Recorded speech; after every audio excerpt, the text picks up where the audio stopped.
Setelah kita membuat bingkai, lalu kita membuat kubus. Dari bawah kita ukur 3 cm dan kita buat garis sepanjang 10 cm. Nah, ini cara memudahkan membuat mangkok. Nah, lalu kita buat jaraknya ke atas 9 cm. Lalu kita buat hubungkan lagi dan menjadi persegi 4 dengan masing-masing jarak ukuran dengan 9 kali 10 cm. Nah, lalu kita bagi 2, yaitu 10 bagi 2 berarti 5. Nah, kita cari tengahnya.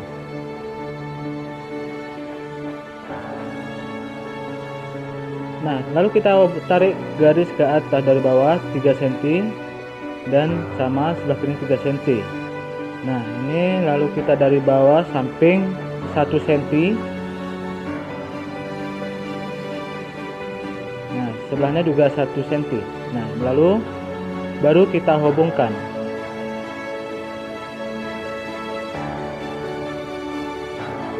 Ini kita membuat lengkungan pada mangkok. Nah, lalu di bawahnya kita ukur lagi ke bawah dengan 0,5 atau setengah cm. Di atasnya juga sama, kita buat ukuran yang ke atasnya dengan jaraknya dari tengah itu, titik tengahnya atas yaitu 0,5 dan 1 cm. Nah, lalu kita buat lengkungan pada bawahnya dulu. Ini bagian atasnya biar kesannya kelihatan bagian terbukanya. Kita buat melengkung.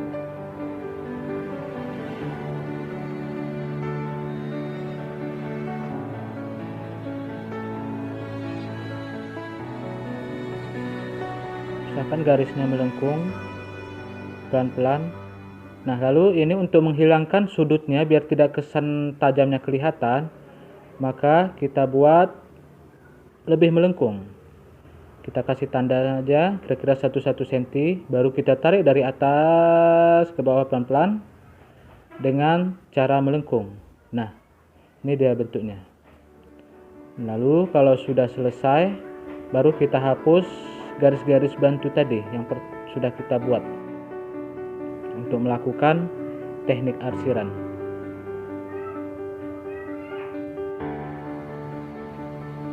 Untuk teknik arsiran, yang pertama kita buat garisnya tebal dulu bagian sebelah pinggir. Nah, jadi kalau yang menggunakan tangan kanan, yang kita arsir bagian sebelah kiri.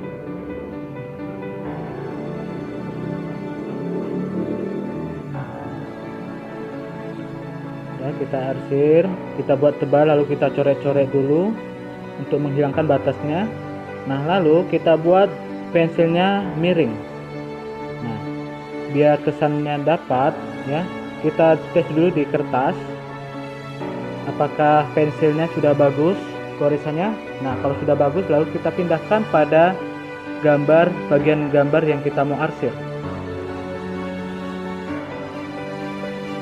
Kita arsir, tekan, kita putar-putar. Nanti semakin ke tengah tekanannya semakin berkurang. Jadi kesannya pensilnya sekedar menyentuh kertas, tidak ditekan. Jadi semakin lama tekanannya semakin berkurang. Tetap diputar-putar, kesannya halus. Jadi harus pakai perasaan ya. Lalu bagian sebelahnya juga sama. Kita arsir juga, kita buat tebal dulu,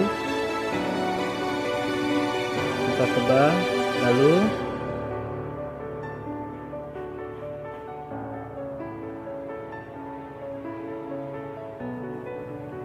kita coret-coret lagi, coret. Nah, setelah kita buat coret-coret, baru kita miringkan lagi pensilnya. Nah, kita putar-putar, kita bulat-bulat, putar hingga semakin ke tengah tekanannya semakin berkurang. Jadi itulah dia kegunaan dari arsiran untuk mendapatkan teknik gelap terangnya. Ya, caranya sama seperti yang pertama kita buat. semakin lama tekanannya semakin berkurang. Nah, bagian mana yang kesannya masih tidak kena cahaya, itu yang kita buat gelap.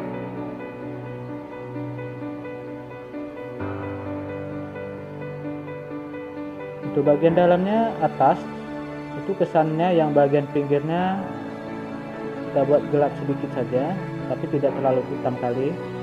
Nah, jangan lupa kita buat pada tepi-tepi gambar mangkok ini, kita buat ketebalannya.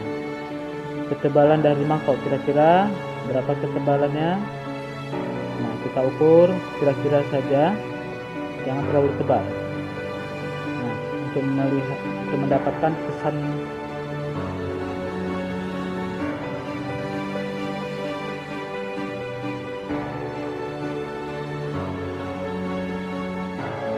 di bagian bawahnya juga kita buat arsir gelapnya, itu untuk menunjukkan bayangannya dari benda, tidak usah terlalu gelap kali. Nah, jadi kalau kalian menggunakan pensil yang lebih gelap itu lebih bagus ya. Tetap disatukan warnanya, usahakan tidak kelihatan batas pada arsiran. Nah, jadi semakin lama tekanannya semakin berkurang. Nah, ini kita buat juga bagian mejanya ya.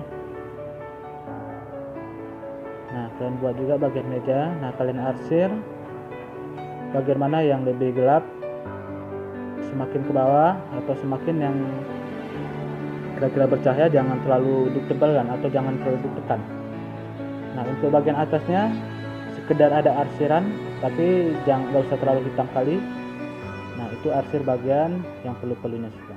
Nah, gambarnya sudah selesai.